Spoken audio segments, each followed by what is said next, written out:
Hey everybody, this is James from Rattlesnake Defense. Today I brought you something interesting. This is a question that came up in the store and I didn't know the answer, so I figured I'd come out here and try.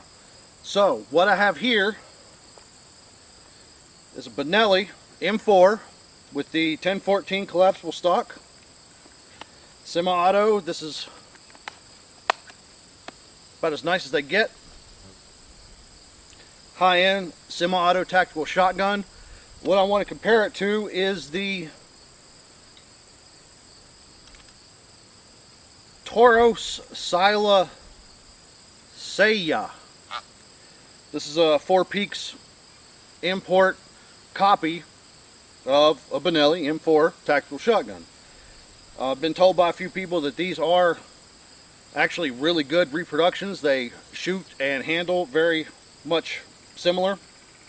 So we're going to try a few shots out in these. I got some low brass and I got some buckshot.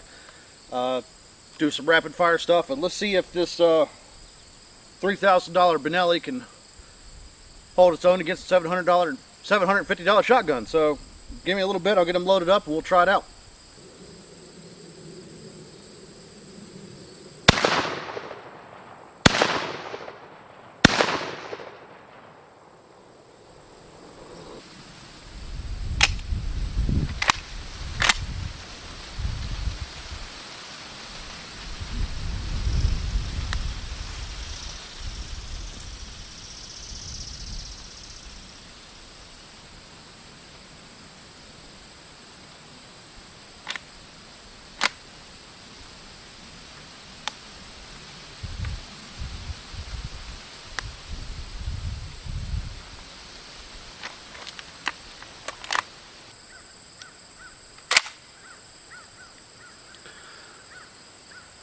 Guys, this is a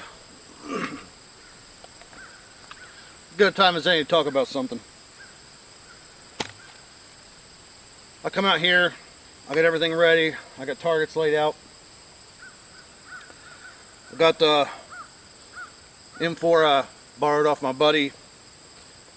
I have this Turkish gun I borrowed off my buddy. He says it shoots just as good. I wanted to come out here and try this out, but come down to it, guys. Can't get it to function. The trigger is not engaging at all. I got nothing. I've tried the safety, I've tried everything.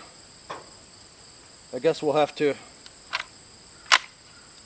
go back to the drawing board and try this again, maybe with one of the different ones. But I do want to talk about something. That's the difference between a copy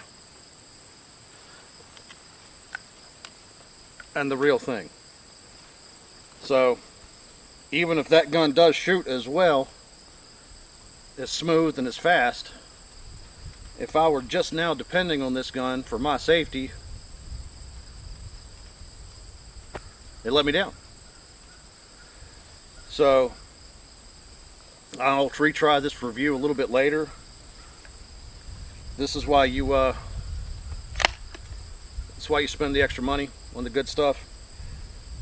I'll wait and save my ammunition on all my targets and everything for a review of another day, but you know, there's a reason why some stuff is expensive. You can always get away with something cheaper, but God forbid it leave you in a position like I would have been in had I depending on this gun. And I know that it fires. My buddy's fired it, but ride a truck over here, loading it up, go to shoot, nothing. Trigger is null. Safety is working just fine, but I got nothing on the trigger. So I'll mess around with a little bit, see if I can get it to work, but I've been fooling with it for about 10 minutes. I don't think I am. You know, buy stuff you trust. Buy stuff that you test. For God's sakes, please go out and fire your guns. Make sure everything works right, especially if it's something you depend on. I can't emphasize that enough.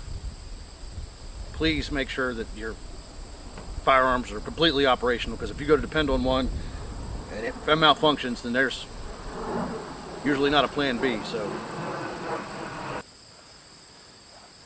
alright, so after fooling with this Four Peaks a lot more, I am unable to fire this weapon. The trigger is null, it's locked up, it's not going to do anything.